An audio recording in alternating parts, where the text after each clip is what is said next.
કેમ છો? Thank you. સર્વપ્રથમ તો હું ઈશ્વર પિતાનો ખૂબ આભાર માનું છું કે મને આ હોમવર્ક આપ્યું. હું મારી આ પ્રવૃત્તિને હોમવર્ક કહું છું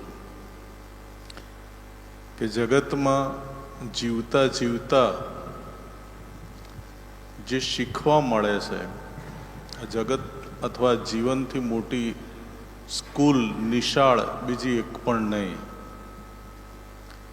તો આ જગતમાં રોજિંદુ જીવન જીવતા જીવતા જે કંઈ શીખવા મળે છે એ સ્કૂલ પત્યા પછી શિક્ષક ઘરે હોમવર્ક આપે રિપીટ કરવા માટે.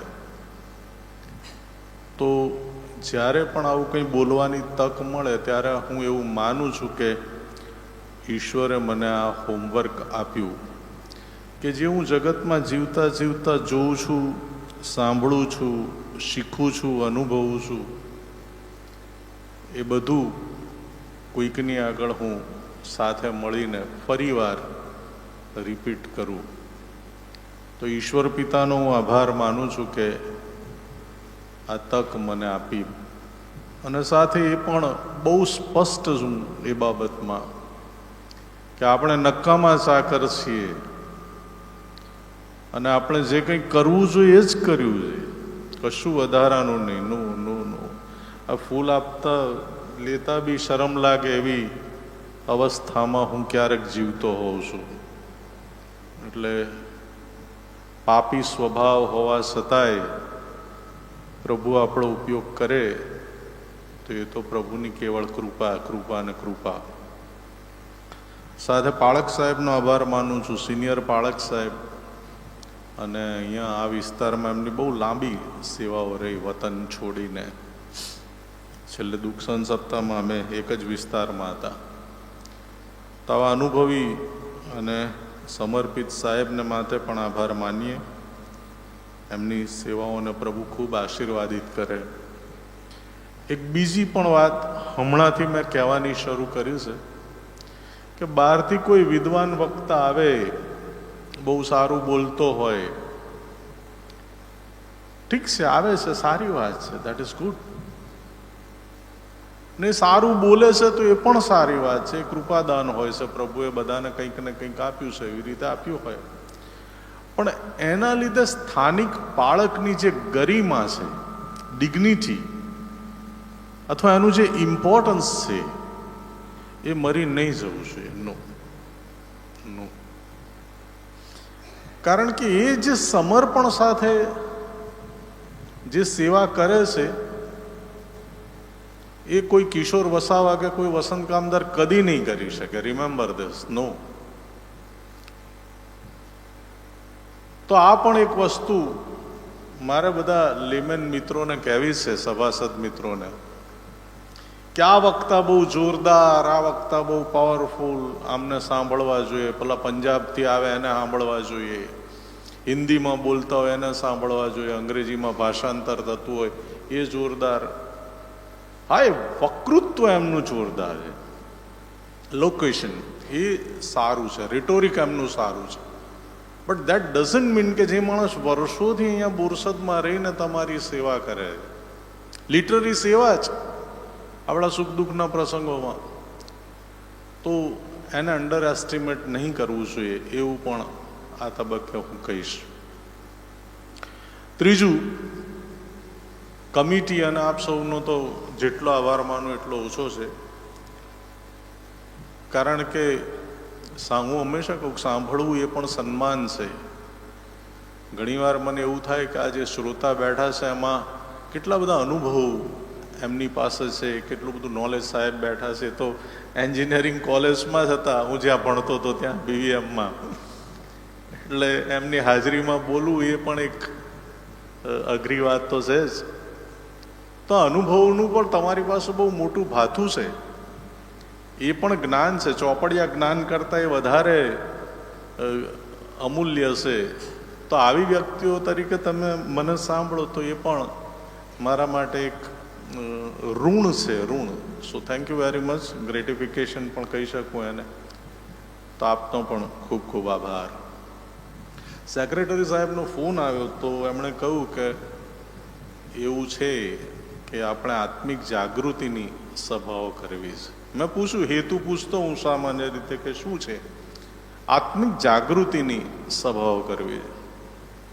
મણિનગરમાં અમે રહેતા તો રાયખડ અમારું સેન્ટર, માતૃ મંડળી, ત્યાં આત્મિક જાગૃતિની સભાઓ થાય અને અમેરિકાથી વક્તાઓ આવતા, સાઉથમાંથી વક્તાઓ આવે અને આખું અમદાવાદની બધી મંડળીઓ ટેનિસ કોર્ટ કે એને ત્યાં ભેગી થતી. સ્પેશિયલ મ્યુનિસિપલ કોર્પોરેશન ત્યાં બસોની સુવિધા આપતી, બસો સ્પેશિયલ બસો મુકાતી અને રાત્રે ઘરે જવાનું. અમે તો નાના ટાબરિયા એટલે પેલા બોલવાનું શરૂ કરે, પેલા 2-3 ગીતો ગાઈને સાંભળીને ઊંઘી ગયા હોઈએ. પણ એ દોર મને યાદ આવે છે કે ગોમતીપુરથી ખાસું દૂર પણ અમે જતા અને ભરાઈ જાય, જગ્યા ના મળે પગ મૂકવાની. અને બધા શિક્ષિત માણસો નોકરી કરતા, સંઘર્ષ કરતી. એ પેઢી તો બહુ સંઘર્ષ કરતી હતી. આપણા બાળકોને અત્યારે જે સુખ મળે છે એ પેઢીમાં તો હતું નહીં. એ બધા મોસ્ટલી આ પેટલાદના ચરોતરના જ ત્યાં આવ્યા હતા. અને એ લોકો આખા દિવસની નોકરી પછી અને સાયકલ, કાર નહીં, હું તો કાર લઈને આવ્યો એ વખતે તો સાયકલો સાહેબ.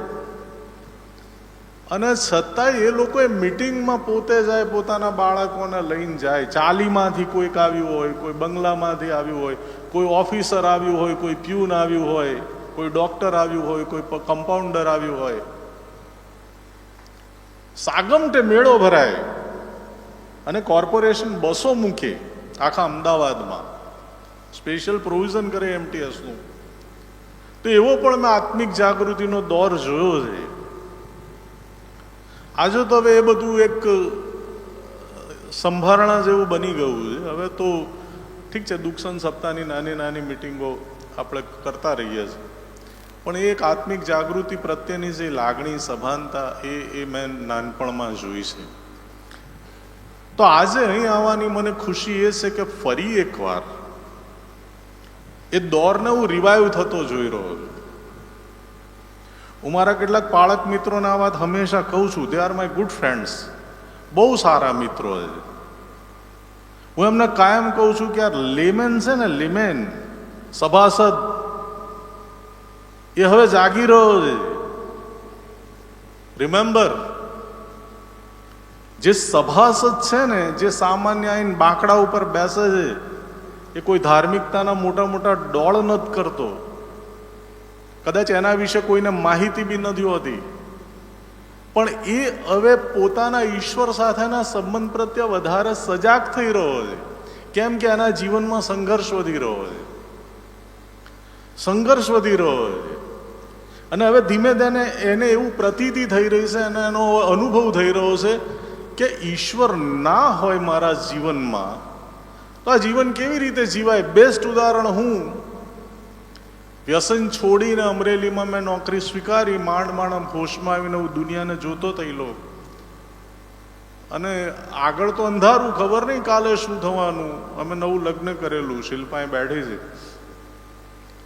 તો મેં લખ્યું કે ઈશ્વર રહેજો પાસે મારા પ્રત્યેક શ્વાસે, તમ વિના જીવન શી રીતે જીવાશે. તો આ એક અવસ્થા લેમેનની જીવનમાં આવી રહી છે. જે સરળતાઓ હતી એ હવે ધીમે ધીમે લુપ્ત થઈ રહી છે.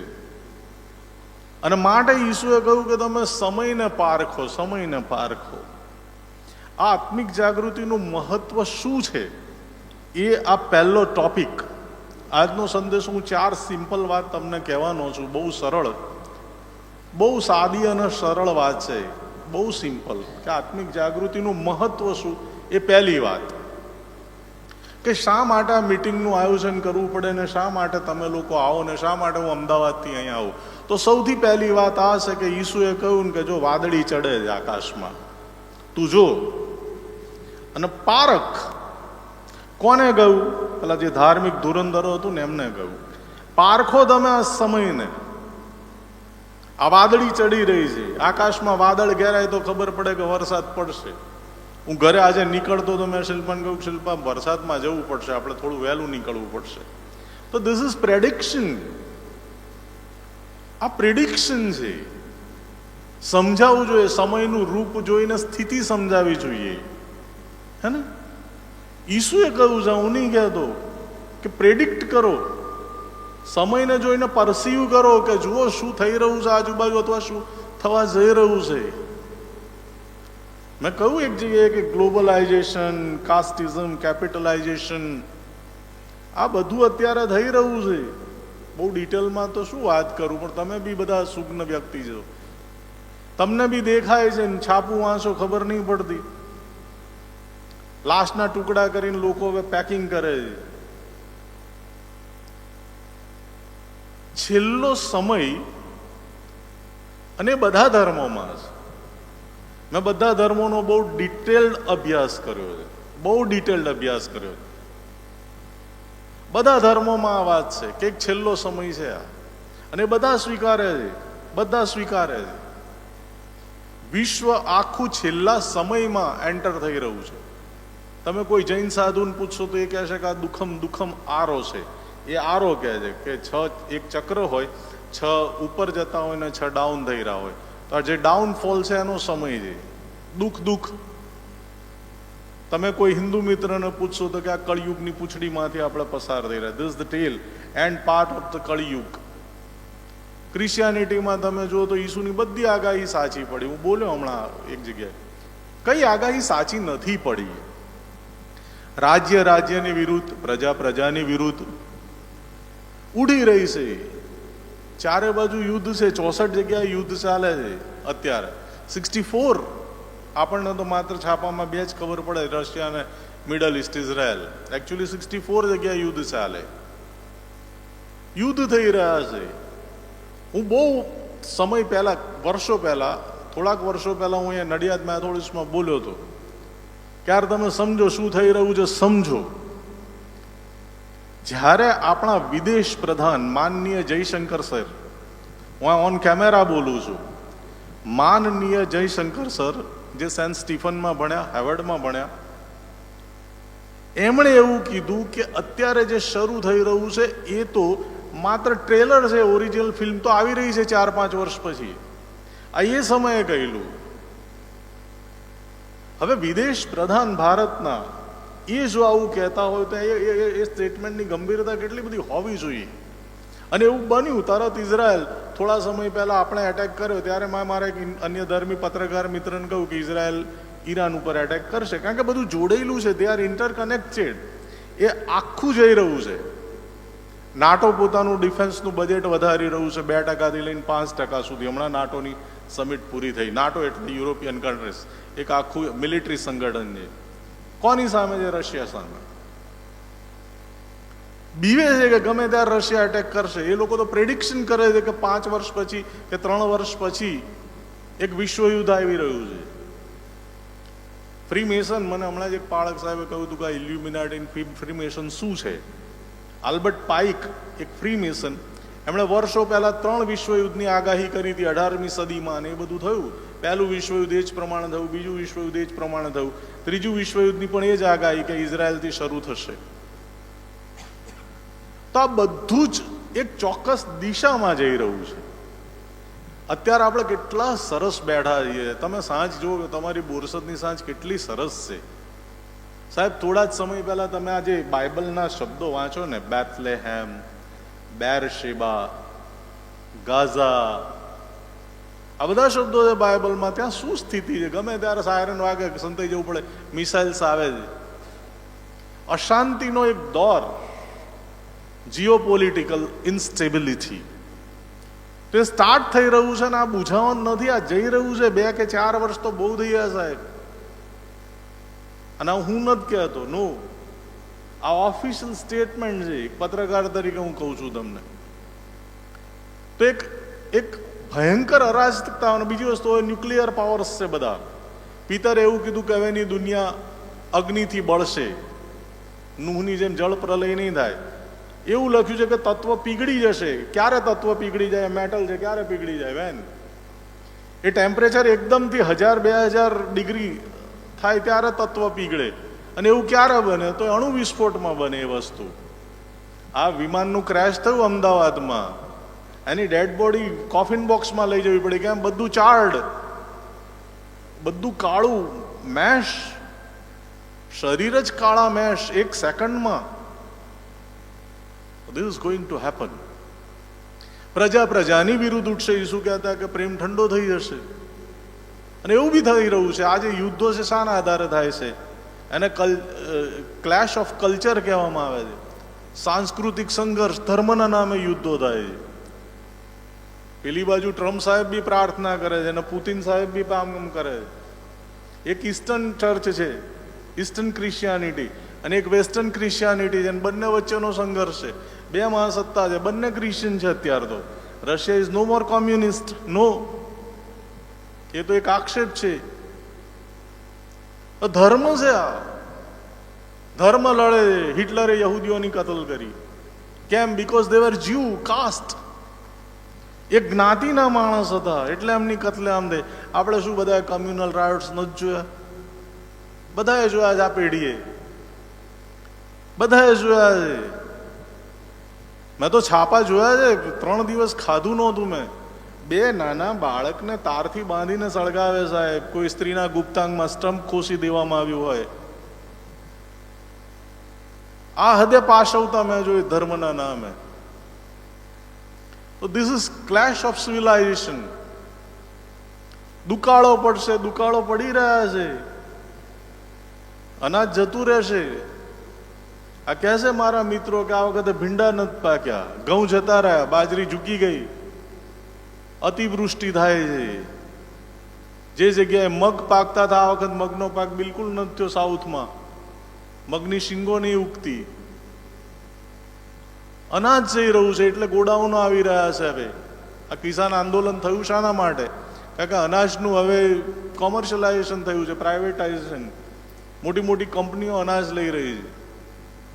તો આ પણ એક આવી રહ્યું છે. દુષ્કાળો. સુદાનમાં દુકાળ મેં જોયો, ઇથોપિયામાં થયો દુકાળ. અત્યારે ગાઝામાં લોકો ભૂખે મરે છે. લેબેનોનમાં 4,000 બાળકો, 4 લાખ બાળકો ભૂખે મરી ગયા ઈરાકના યુદ્ધમાં. ભૂખે મરી જાય માણસ. આગળ ચાલો, મરકી. આપણે જોયો છે રોગ, હમણાં જ જોયો છે કોરોના, મરકી.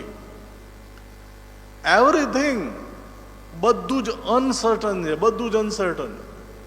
અમારા મણિનગરના એક છોકરાના પપ્પા એક્સપાયર થઈ ગયા. બિચારો ત્યાંથી આવ્યો, લોરેન્સ, અમારી સિયાના મણિનગરનો છોકરો, યુથનો. એ ત્યાંથી ફ્લાઇટમાં બેસીને આવ્યો હશે પપ્પાના મરણ માટે. એને ખબર જ નહીં હોય કે હું જઈશ ત્યારે મારું બી.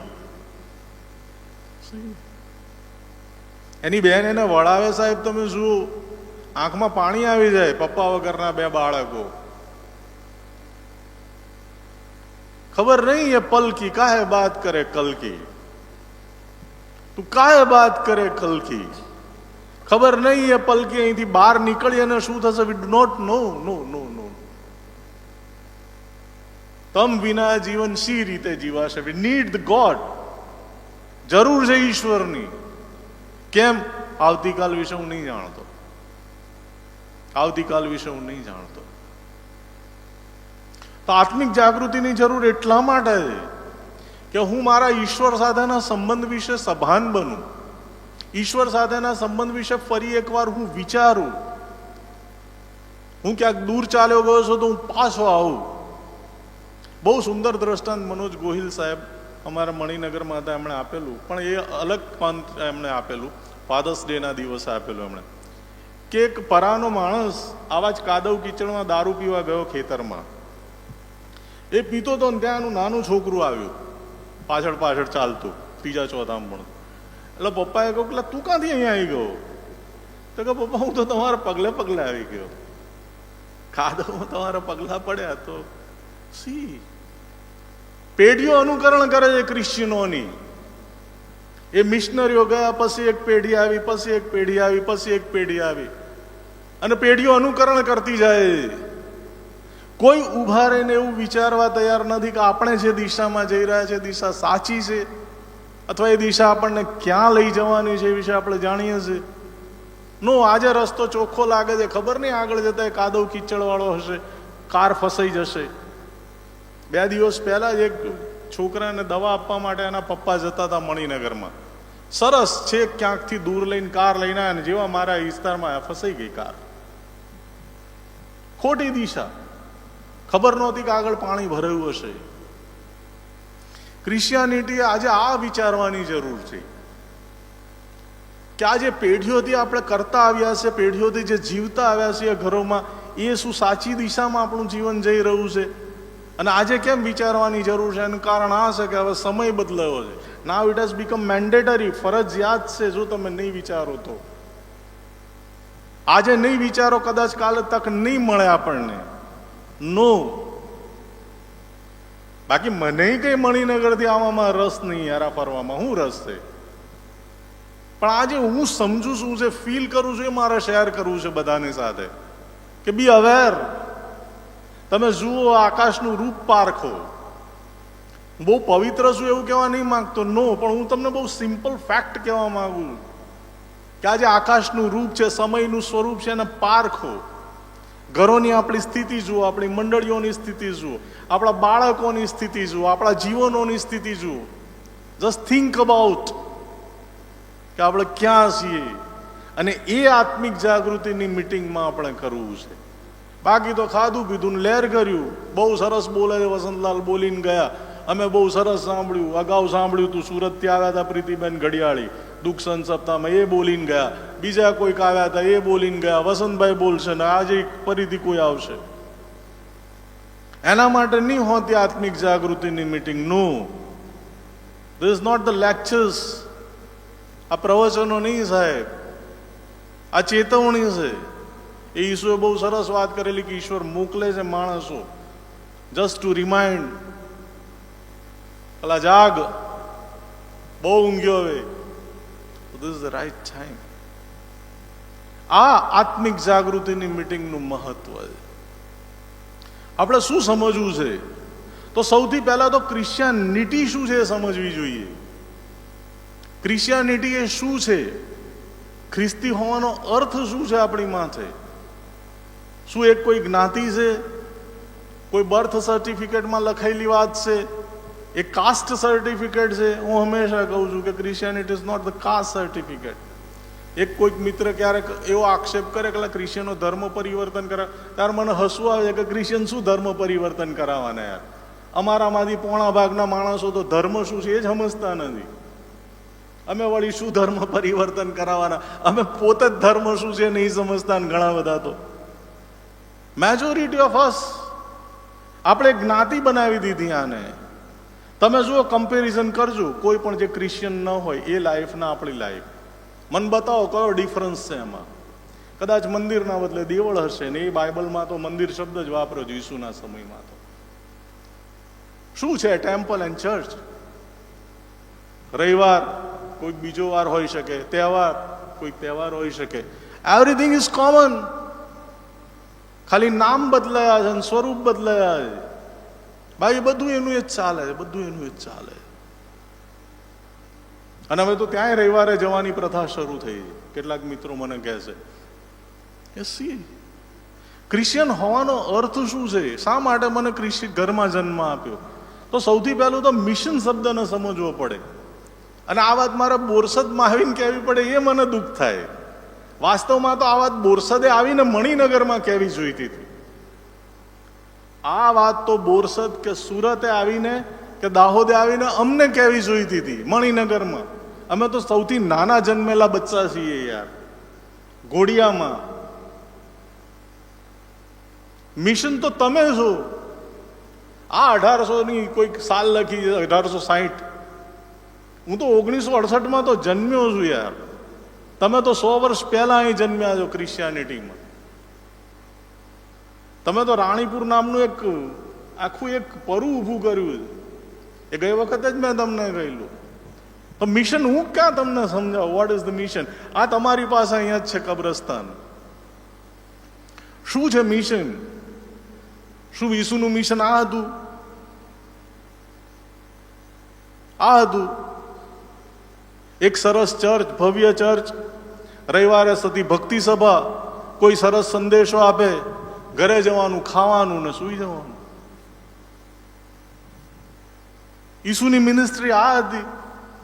તમે નહીં વાંચી સુવાર્તા, હું શું સમજાવું? તમે બધા નહીં વાંચ્યું બાઇબલ?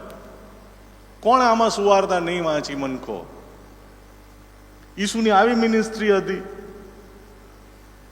હું હંમેશા કહું છું યાર કે આ બધા શબ્દો તો તમે પકડો. અત્યારે એક મંડળીનું મેથોડિસ્ટનું નામ સાથે કહું, ઇલેક્શન ચાલે, આવશે ઇલેક્શન, એટલા બધા ફોટા મને મોકલે છે, નામ કરીને ઊભા છે, પેલા રાજકારણી ઊભા હોય ને એમ. મેં આ કર્યું, મેં આ કર્યું, હું આ સમિતિમાં હતો, હું આ સમિતિમાં હતો, મેં ચર્ચમાં આ સેવા આપી, મેં આટલા સંદેશા આપ્યા, અને પછી નીચે લખ્યું તમારો વોટ મને આલજો કોન્ફરન્સમાં. આવો પિતર હતો યાર, આવો યોહાન હતો, આવો થોમા હતો, આવા હતા. વોટ માંગતા હતા એ લોકો પબ્લિક પાસે જઈને. શું સ્થિતિ? ઈસુએ કોન્ફરન્સ ઊભી કરી, ઈસુએ સિનડ ઊભી કરી. કયા મોડરેટર હતા ઈસુની મિનિસ્ટ્રીમાં? બતાવો ને મને સાહેબ. ક્યાં છે આ બધું? ક્યાંથી આવે છે આ બધું ઝરણું? એ મેં કહું ને, પેલો બાપો ગયો ને ખેતરમાં, પાછળ પાછળ પેઢીઓ ગઈ સાહેબ. એ જે બાપો ગયો ને એની પાછળ પાછળ બાળકો ચાલ્યા. એ ખોટી દિશામાં ગયો એટલે આખું લશ્કર ખોટી દિશામાં ઘેટાની જેમ ચાલ્યું. અને આપણને ઘેટા બી એટલા માટે જ કીધા કારણ કે ઘેટું એક એવું પ્રાણી છે કે જેની પાસે દિશા સૂચક સર્કિટ નથી મગજમાં. કબૂતરમાં હાઈએસ્ટ છે નેવિગેશન, ઘેટામાં નથી, બિચારું ભૂલું પડે ને ભટકી જાય. એટલે એક ઘેટા પાછળ બીજું ઘેટું ચાલે, એટલે એને ગાડરિયો પ્રવાહ કહેવાય. ઘેટાના બચ્ચાને ગાડરું કહેવાય. ક્રિશ્ચિયાનિટી આ રીતે જ ચાલ્યા કર્યું. કોઈને ઉભા રહીને ના જોયું કે યાર આ પાસ્ટોરેટની ચૂંટણી ક્યાંથી આવી. કોઈને પૂછ્યું નહીં. પિતરની સામે પાઉલ કેમ ઇલેક્શનમાં ઉભો રહ્યો? પૂછ્યું કોઈને? ના.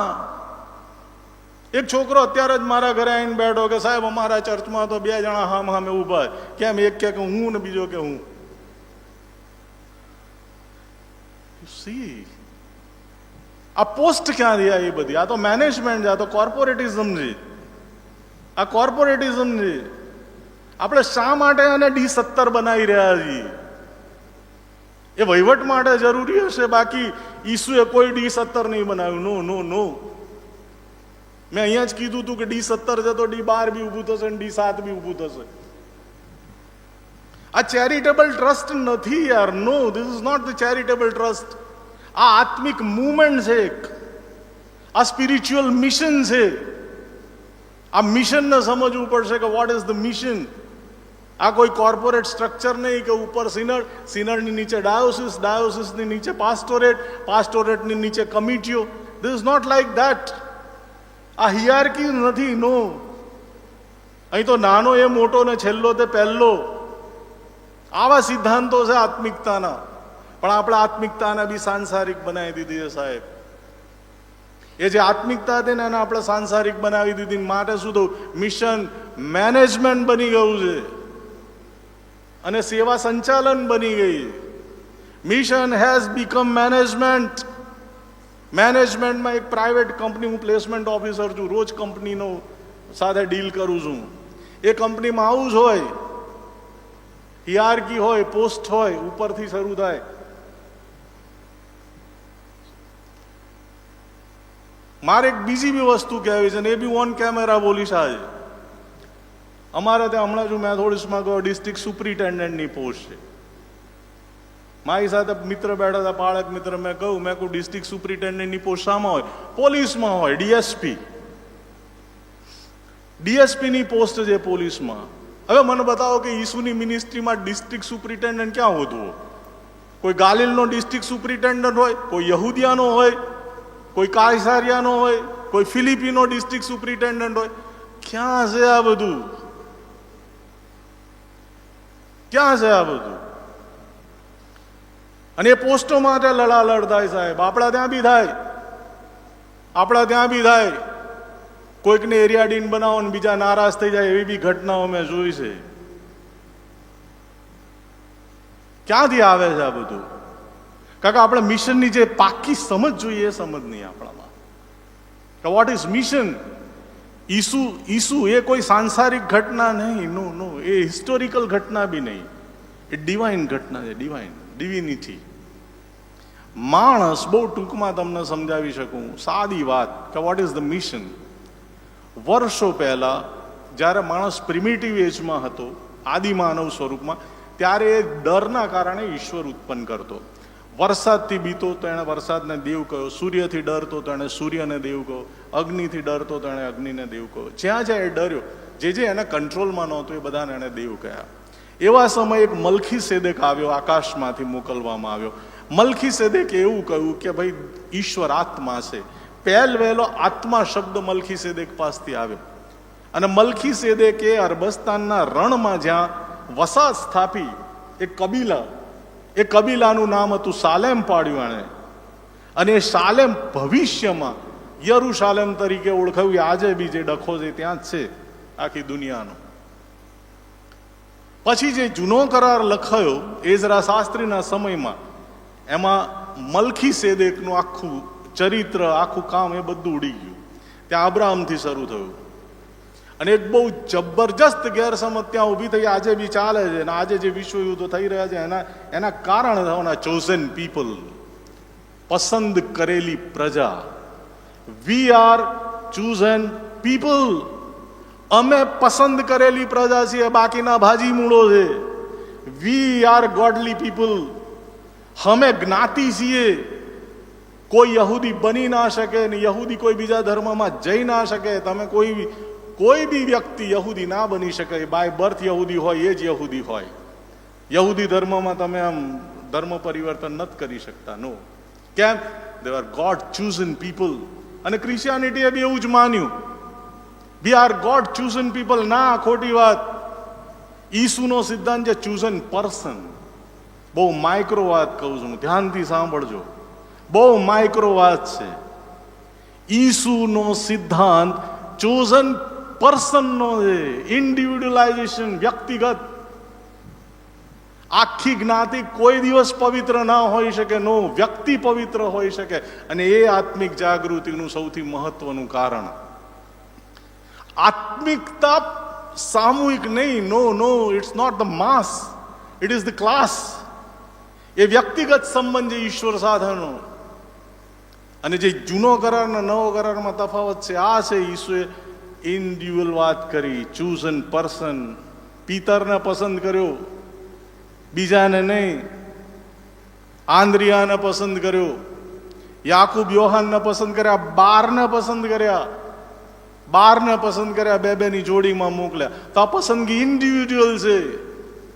બાકી તો યહૂદીઓમાં જે સૌથી ધર્મ ધુરંધરો હતા એ તો એ વખત મંદિરોમાં બેઠા હતા.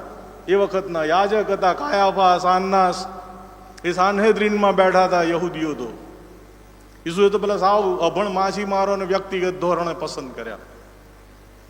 તો આત્મિક જાગૃતિની વાતમાં આ વસ્તુ છે કે આ મિશન છે અને એ મિશન ઇન્ડિવિડ્યુઅલ છે. રિમેમ્બર, એ મિશન વ્યક્તિગત છે. અને જે વ્યક્તિને મિશન સોંપવામાં આવ્યું છે એ વ્યક્તિ ખ્રિસ્તી છે. એ કાસ્ટ નથી. નો, એ એવો માણસ છે જેને ઈશ્વરે પસંદ કર્યો છે. શા માટે પસંદ કર્યો છે? તો પોતાનું કાર્ય કરવા માટે. કયું કાર્ય? તો દુનિયાને એક આશાનો સંદેશ, પ્રેમનો સંદેશ પહોંચાડવા માટે.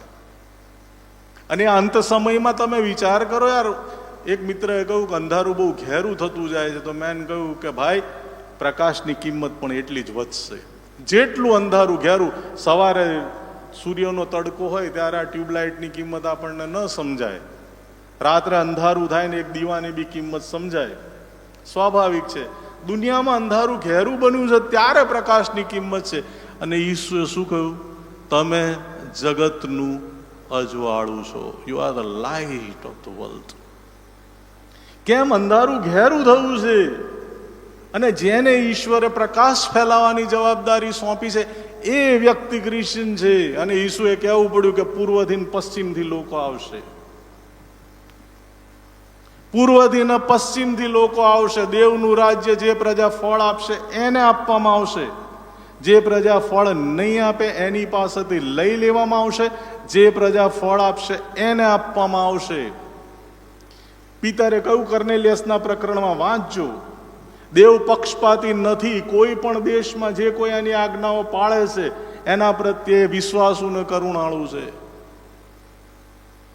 ક્રિશ્ચિયાનિટી નોટ ધ કાસ્ટ, એ સામૂહિક નથી. નો, એ પેલું ચર્ચનું રજિસ્ટર છે એ બી નથી. નો, ચર્ચના રજિસ્ટરમાં નામ આવી જવાથી આપણે ક્રિશ્ચિયન નહીં થઈ જતા. અમારે તો એક પાળક સાહેબે હિંમત ભરી પહેલ કરી. લગ્નનું સર્ટી લેવા માટે એક છોકરો આવ્યો, પાળક સાહેબે લખી દીધું હું ભલામણ કરું છું પણ આ છોકરો ચર્ચમાં આવતો નથી, સોરી. લગ્ન કરવા માટે એક સર્ટી જોઈએ છે, એના માટે હું ચર્ચનો સભાસદ નથી યાર. નો નો. અને બીજી વસ્તુ, હું ચર્ચની આગેવાનીમાં કોઈ હોદ્દો લઈને બેઠો છું, શું એનાથી હું મિશનરી બની જાઉં છું? ના, નો. મિશન જુદો શબ્દ છે. મેં અહીંથી જ કીધેલું કે જો ખરેખર આવું આપણું અત્યારે જે માળખું છે એવું માળખું હોત તો સાહેબ કોણ આયર્લેન્ડથી અહીં આવ્યું હોત? એ ત્યાં આનાથી ભવ્ય ચર્ચો છે, ત્યાં બધા ના બેઠા હોત, ત્યાં કોઈ કમિટીના આગેવાન ના હોત, ત્યાં તો સિનડના આગેવાન હોત. એ તો એક દરજ્જાના માણસ હતા, ગ્લાસગો ને બધા. તો શું કામ અહીં આવે? ભેજવાળી હવામાં છોકરી મરી જાય એટલા માટે આવે. They came because they were the missionary. તો આત્મિક જાગૃતિની મીટિંગની સૌથી પહેલી છે વાત એ આ કે ઇન્ડિવિડ્યુઅલ ઈશ્વરે આપણને પસંદ કર્યા છે ને આપણને એક મિશન સોંપ્યું છે. હવે પ્રશ્ન એ આવે છે કે હું કેટલે દરજ્જે ખ્રિસ્તી છું? હું ખ્રિસ્તી તો છું જ. આ વસંત કામદાર માટે બી છે આ પ્રશ્ન કે હું ખ્રિસ્તી છું, કેટલે દરજ્જે છું? 100% છે ઈસુ ખ્રિસ્ત, 100% છે ઈસુ ખ્રિસ્ત. હું કેટલે દરજ્જે એ જીવનની નજીક પહોંચ્યો છું?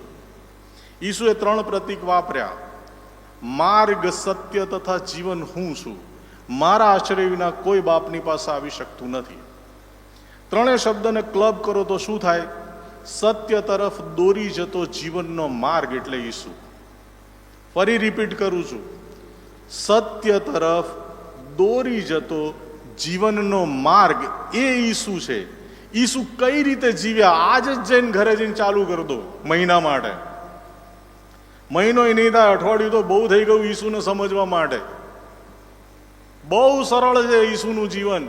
તમે જુઓ કે ઈસુ નાના હતા, મોટા થયા, પછી મોટા થયા, પછી એમણે શું શું કર્યું, કેવી રીતે જીવ્યા, કયા સંજોગોમાં એમનું વર્તન કેવું હતું. બસ ધેટ્સ ઇટ. એ જીવન છે ખ્રિસ્તી જીવન. ખ્રિસ્તી હોવું એટલે શું? ખ્રિસ્ત જેવા હોવું. શિષ્યનો અર્થ શું થાય? જે અનુસરે છે એ શિષ્ય, ડિસાઇપલ. એક ડિસિપ્લિન ગુરુજીએ સ્થાપી છે, એ ડિસિપ્લિનને જે ફોલો કરે છે દેટ ઇઝ ડિસાઇપલ. અનુયાયી, અનુયાયી એટલે આગળ ગુરુ ચાલે છે ને એના પગલે પગલે ચાલે છે, એ શિષ્ય છે. ઈસુ ચાલ્યા છે, આપણે ચાલવાનું છે. ઈસુએ કહ્યું કે હું તો વધસ્તંભ લઈને ચાલ્યો, તું રોજ તારો વધસ્તંભ ઉચકીને મારી પાછળ ચાલ. This is real Christianity. અને કેટલે અંશે આપણે આ કરીએ છીએ એ અંશે આપણે ક્રિશ્ચિયન ગણવાના. હું એને પર્સન્ટેજ ક્રિશ્ચિયન કહું છું. બીજી વસ્તુ, આ સાપસીડીની રમત જેવું છે. સાપસીડીની રમત બી બિબ્લિકલ છે એકચ્યુઅલી. એની શોધ બી એ જ કોન્સેપ્ટમાંથી થઈ. સાપ એટલે શેતાન અને સીડી એટલે યાકૂબને દેખાયેલી સીડી. આત્મિક જ્યારે ઉન્નતિ થાય ત્યારે એ સીડી ચડે છે, અને આત્મિક પતન થાય ત્યારે એ સાપ બતાવે છે. અને એ સાપ સીડીમાંથી તમારે એન્ડ સુધી પહોંચવાનું છે. આપણે પર્સન્ટેજ ક્રિશ્ચિયન છીએ આપણે. તો આજે આત્મિક જાગૃતિની મિટિંગમાં આપણે આ સ્વમૂલ્યાંકન પણ કરવાનું છે, સેલ્ફ એસેસમેન્ટ. આ શિક્ષકોને આવે છે સ્વમૂલ્યાંકન, અમારે આવે છે. પોતાની જાતે જ પોતાને માર્ક આપવાના. આ ગુણોત્સવ એમાંથી શરૂ. દરેક ક્રિશ્ચિયને આજે પોતાને માર્ક આપવાના છે કે ઈસુ જેવું અથવા એક ખ્રિસ્તી જીવન જીવવામાં હું કેટલા અંશે સફળ થયો છું. તો એક ઇન્ટ્રોસ્પેક્શનની બી આજે આ પળ છે. હવે ઈસુ જેવા હોવું એટલે શું? કેટલાક પવિત્ર આત્માના ગુણો છે. બહુ સિમ્પલ વાત છે. પ્રેમ છે મારામાં. કયો પ્રેમ? ઈશ્વર ઉપરનો પ્રેમ અને માનવ બંધુ ઉપરનો પ્રેમ. અને બંને પ્રેમમાં એક એક વિશેષણ ઈસુએ ઉમેર્યા છે. કયા વિશેષણ ઉમેર્યા છે? તું તારા ઈશ્વર ઉપર પૂરા સામર્થ્યથી, પૂરા મનથી, પૂરા જીવથી. હોલિસ્ટિક લવ. હોલિસ્ટિક લવનો અર્થ શું છે? કે એ જ પ્રાયોરિટી, નો સબસ્ટિટ્યુશન, કોઈ વિકલ્પ નહીં, નો ઓપ્શન. સમજાય છે મારી વાત? જ્યાં ઈશ્વરની વાત આવે છે ત્યાં કોઈ કોમ્પ્રોમાઇઝ નહીં. દેટ ઇઝ હોલિસ્ટિક લવ. મારે બોરસદ જવાનું તો જવાનું, નો કોમ્પ્રોમાઇઝ. દવા લેવી પડે તો દવા લઈને બી જવાનું, પણ જવાનું એટલે જવાનું. કેમ? એ મારી પ્રાયોરિટી છે સાહેબ. This is my priority. ઈશ્વર પ્રાયોરિટી હોય ત્યારે આપણે કહી શકીએ કે હું ઈશ્વરને પ્રેમ કરું છું. અને હંમેશા હું કહું છું કે પ્રેમ એક પક્ષીય કોઈ દિવસ ન હોઈ શકે.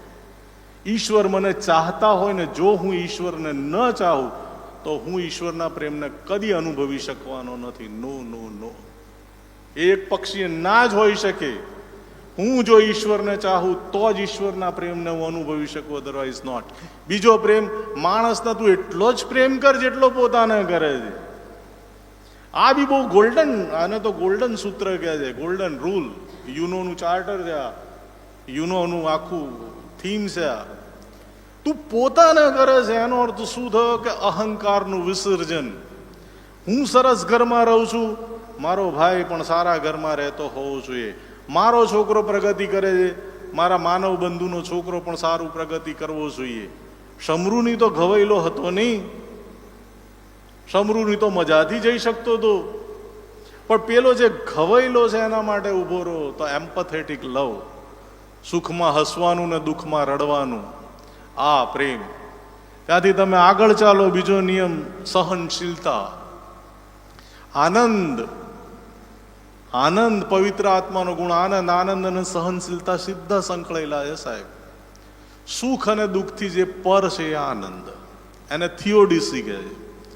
અયુબે બહુ સુંદર વાત કરી કે શું ઈશ્વરના હાથથી આપણે સુખ જ સ્વીકારીએ અને દુઃખ નહીં? બહુ હસવું આવે એવું દ્રષ્ટાંત. દુઃખસન સપ્તાહમાં હું ગયેલો તો ત્યાં એક પાળક સાહેબની ભત્રીજી મેડિકલમાં હતી ને મને મળી. એટલે મારા સારા સંબંધ યુથમાં હતી. એટલે મને ક્યારે તમારા વક્તાઓને તો લેર. મેં કેમ તો તમારું સુખસન સપ્તાહ, રોજ નવું નવું ખાવાનું, મસ્ત રહેવાનું, આમાં કયું દુઃખ? ખ્રિસ્તી જીવનમાં બી કયું દુઃખ છે સાહેબ? રવિવાર ચર્ચમાં આવવાનું, ઘેર જઈને મસ્ત ખાવાનું, ભૂઈ જવાનું, બે બે સરકારી નોકરીઓ, છોકરા અમેરિકા ને ઇંગ્લેન્ડ લઈ ગયા. પ્રભુ, ક્યાં દુઃખ? દુઃખ તો કોને પડે? મિશનરીને પડે યાર. ફટકા કોણ ખાય? પાઉલ ખાય. ઊંધા માટે કોણ લટકે? તો એ પિતર લટકે. કોની છોકરી મળે? જુનાગઢમાં તો ગ્લાસગોની છોકરી મળે. મારે શું? વેઠે કોણ? તો આ બાળકો વેઠે છે કદાચ થોડું ઘણું, બાકી લેવાનું તો કશું વેઠવાનું નહીં યાર. આપણે તો જલસા જ કરીએ છીએ. આપણી સ્થિતિ છે ને પેલા ચોર જેવી છે. બહુ બેસ્ટ ઉદાહરણ. મને તો એવું જ લાગે કે ચોર જેવી સ્થિતિ મારી. શું યાર, આપણે તો આપણા પાપના લીધે ભોગવ્યા છે, આપણા કર્યા ભોગવ્યા. પેલો તો નિર્દોષ છે ને એણે ભોગવ્યું. તો ઈશ્વરને માટે દુઃખ સહન કરીએ ત્યારે જે ઉત્પન્ન થાય એ લાગણી, એનું નામ આનંદ. રિપીટ, બીજા કોઈને માટે અથવા તો ઈશ્વરના કાર્યને માટે જ્યારે આપણે દુઃખ સહન કરીએ ત્યારે આપણી અંદર જે લાગણી ઉત્પન્ન થાય એનું નામ આનંદ. રોમની અંદર ખ્રિસ્તીઓને સળગાઈ દેવામાં આવતા હતા, બાળી દેવામાં આવતા હતા, અને ત્યારે બી હસતા હસતા ગીતો ગાતા હતા, અને એના લીધે રોમ ક્રિશ્ચિયન થઈ ગયું.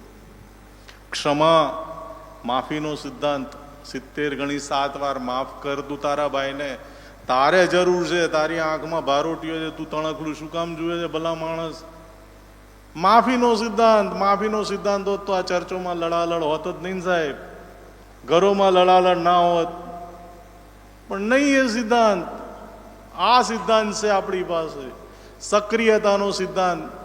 ક્યાંય એવું નથી લખ્યું કે પિતર એકલો કામ કરે ને ફિલિપ ના કરે. ના, પિતર પાઉલ રોમમાં જાય તો ફિલિપે રણમાં જવાનું. ગાઝા જતા રસ્તે ઇથોપિયાના ખોજા પાસે દરેકે પ્રભુનું કામ કરવાનું. જેને બી ઈશ્વરનો આશીર્વાદ મળ્યો, જેને લઈને બેસી નહીં રહેવાનું. નો, પ્રભુનું કામ કરવાનું. જે ડાળી ફળ આપે, વધારે ફળ આવે માટે શુદ્ધ કરવામાં આવશે. નહીં ફળ આપે તો કપાઈ જઈશું આપણે. પ્રભુનું કામ નહીં કરીએ, કપાઈ જઈશું. અને થઈ જ રહ્યું છે સાહેબ ક્રિશ્ચિયાનિટીમાં. આશીર્વાદો જઈ રહ્યા છે. પેલું એસ્તરનું વાક્ય, એસ્તર સી ખાતરી કે તને આ દિવસ માટે આ પદ આપવામાં નહીં આવ્યું હોય જ્યારે તારા સમાજને તારી જરૂર છે. સક્રિયતાની વાત આવે, શ્રદ્ધાની વાત, બાળક જેવા બનવું. ઈસુએ બહુ સુંદર વાત કરી કે બાળક જેવા બનો. ફાધર્સ ડે ના દિવસે એન્ડ મેં કર્યો આ રીતે કે ઈશ્વર તો પિતા જેવા છે જ છે.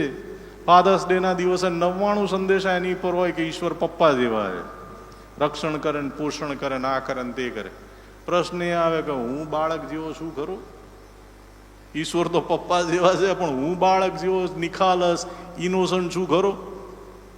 કે આખા ગામનું કપટ મારામાં ભર્યું છે, આખા ગામની લુચ્ચાઈ મારામાં ભરી છે, આખા ગામનું પોલિટિક્સ મારામાં ભર્યું છે. જુઓ બાળકને, સાદી વાત છે, બાળકને જુઓ, ધાવણા બાળકને. નો સ્પીચ, નો ઇન્ટેલિજન્સ, કશું જ નહીં, માત્ર ને માત્ર અનુભૂતિ. જસ્ટ ટુ ફીલ મમ્મીનો પ્રેમ અનુભવવાનો, પપ્પાનો પ્રેમ અનુભવવાનો. બાળક જેવા બનવાની વાત, દેટ ઇઝ શ્રદ્ધા. એ વિશ્વાસ એવો હોવો જોઈએ બાળકને એના પપ્પા પર છે એવો વિશ્વાસ. તો એક ખ્રિસ્તી વ્યક્તિમાં આ ગુણ હોવા જોઈએ. છેલ્લી વાત કરીને હું બંધ કરું. ઈશ્વર મને પસંદ કર્યો છે, મને મિશન સોંપ્યું છે. મિશન સોંપ્યું છે માટે મારે મારી અંદર એક જીવન જીવવાની પદ્ધતિ ડેવલપ કરવી પડશે કે આટલા ગુણો તો મારામાં હોવા જ જોઈએ. કેટલી હદે છે એનું મારે રોજ સ્વમૂલ્યાંકન કરવું પડે, પિરિયોડિકલી, કે હું ક્યાંક અહમમાં આવ્યો, મેં ક્યાંક મારા ભાઈની માફી નથી આપી, હું ક્યાંક પ્રેમ કરવામાં અધૂરો નિષ્પન્ન થયો, ક્યાંક મેં સક્રિયતા નથી દાખવી, પ્રભુનું કામ કરવાથી હું પાછો હટ્યો. મૂલ્યાંકન. અને છેલ્લી વાત, બહુ છેલ્લી વાત, છતાંય મહત્વની વાત, જેણે મને મોકલ્યો છે, જેણે મને મિશન સોંપ્યું છે, એની સાથે મારે સંપર્કમાં રહેવું પડે. કોઈ પણ સંબંધનો આધાર શું છે તમને ખબર? કમ્યુનિકેશન. હું આવું જ નહીં, સંપર્ક ના કરું તો તમે મને ક્યાંથી ઓળખી શકો? બહુ તો જાણી શકો કે આ કોઈ વસંત કામદાર છે, પણ જ્યાં સુધી વાત ન થાય ત્યાં સુધી સંબંધ છે એમ કહી શકાય નહીં. સમજાય છે મારી વાત? સમજાય? સંબંધ માટે સંવાદ હોવો જરૂરી છે, સંપર્ક હોવો જરૂરી છે. પહેલા તો સંપર્ક હોવો જરૂરી છે, બીજી વસ્તુ સંવાદ હોવો જરૂરી. સંપર્કમાં બી કેવું થાય, મારા ઘેર કોઈક આવે અને એ જ બોલ બોલ કરે ને હું તો ખાલી મૂંગો બેહી રહું તો કેવું લાગે? હવે આપણી પ્રાર્થનાઓ આવી જ છે સાહેબ, પેલા સાંભળ્યા જ કરે અને આપણે બોલ બોલ કરીએ, ભક્તિ સભામાં બોલ બોલ કરીએ. સંપર્ક અને સંવાદ છે તો પ્રવચન છે. ઈશ્વરને આપણે પેલો જીન બનાવી દીધો છે બાટલીમાંથી, આમ ખોલે અને જીન ઉભો થઈને કે મરે આકા મેં ક્યાં કરું? આપણે તો મારે જે જોઈએ છે એ પ્રભુ તું આપ, નો તારે જે જોઈએ છે એ હું આપું છું કે નહીં એ જુદી વસ્તુ. માર્ગદર્શન મેળવવું પડે ઉપરથી. આ મેં કીધું ને, હોમવર્ક માંગવું પડે પ્રભુ માટે કે પ્રભુ મને હોમવર્ક આપો, મને કામ આપો. વાડીના ચાકર તરીકે તમે મને રાખ્યો છે તો હવે કામ તો સોંપો. કહેવું પડે પ્રભુ પાસે, કામ માંગવું પડે. એટલું જ કહેવાનું છે, પ્રભુ મારો આઈ એમ અવેલેબલ. અને એટલું કહેવું એનું નામ પ્રાર્થના છે. રિમેમ્બર, બહુ સરસ વાત હું તમને કહું છું, બહુ સરસ વાત. પ્રાર્થના એ પ્રવચન નથી. પ્રાર્થના એ પંડિતાએ ભરેલું પ્રવચન નથી. પ્રાર્થના એ સંવાદ છે, સંવાદ. It's a mutual dialogue, bilateral dialogue છે, સંવાદ છે. એમાં હું બોલું છું, મારા પ્રશ્નો કહું છું, પછી પ્રભુ પણ બોલે છે તો મારે સાંભળવું જોઈએ. આખી પૃથ્વી ચૂપ રહો, યહોવા પોતાના મંદિરમાં. આપણી ભક્તિ સભા સતત બોલકી બોલકી બોલકી બોલકી. કોઈ દિવસ ચર્ચમાં બેસીને આપણે શાંત રહેવાનું શીખ્યા નહીં સાહેબ. હજુ ઘરમાં ક્વાઇટ ટાઈમ જે સારી પદ્ધતિ, ભાઈ ચર્ચમાં તો તમે 2 કલાક બેસો તો બોલ બોલ બોલ બોલ બોલવાનું. કોઈ ને કોઈ બોલતું હોય, કા પાળક સાહેબ બોલતા હોય એ ના બોલે તો કોઈ મહિલા સંગતની બેન બોલતી હોય એ ના બોલતો હોય તો કોઈ મારા જેવો વક્તા બોલતો હોય, ક્યાંક ક્વાયર ગાતું હોય, બોલ બોલ બોલ. અને એ બધા બેઠા ને ખાલી સાંભળે સાંભળે સાંભળે. માણસ બોલે ને માણસ સાંભળે. આમાં પ્રભુ ક્યાં બોલે? હું ચૂપ થાવ તો પ્રભુ બોલે ને. ઘણી વાર પતિ પત્નીમાં બી આવું થાય. પત્ની બહુ શિખામણ આપે ને ભાઈ કે તમે તો સાંભળતા જ નથી. એટલે પણ બેન તું બંધ થાય તો હું સાંભળું ને. ઈશ્વરને બી આવું થતું હશે કે લે ભાઈ તું કદી બંધ થા તો હું સાંભળું ને, મારે બી કેવું છે તને કશુંક. GUSTમાં સરસ પ્રયોગ થયો, સંજય માલવિયા સાહેબે કર્યો છે. આપણા નવા બાળકોને 1 કલાક એક રૂમમાં શાંત બેસવાની ટેવ પાડે. ફર્સ્ટ ટાઈમ હિસ્ટ્રીમાં આ ઘટના બની. હું મિશન ઉપર છું તો જેણે મને મિશન સોંપ્યું છે એની પાસેથી મારે માર્ગદર્શન અને દોરવણી સતત મેળવતા રહેવું પડશે. એણે મને આ દુનિયામાં મોકલ્યો છે, કોઈ ચોક્કસ હેતુપૂર્વક મોકલ્યો છે, મારે હેતુને સિદ્ધ કરવાનો છે. એ હેતુને સિદ્ધ કરવા માટે જેણે મને મોકલ્યો છે, ઈસુ સતત આ કહેતા કે જેણે મને મોકલ્યો છે એનું કામ કરવું એ મારું અન્ન છે. મારા બાપની ઈચ્છા પૂરી કરવી એ મારા જીવનનું કર્તવ્ય છે.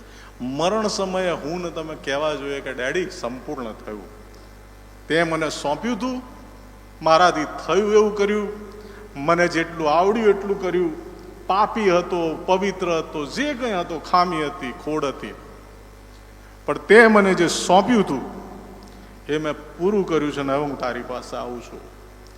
આ અંતિમ ઘડીની પ્રાર્થના હોવી જોઈએ, જે ઈસુની હતી. ઈસુની અંતિમ ઘડીની પ્રાર્થના શું હતી?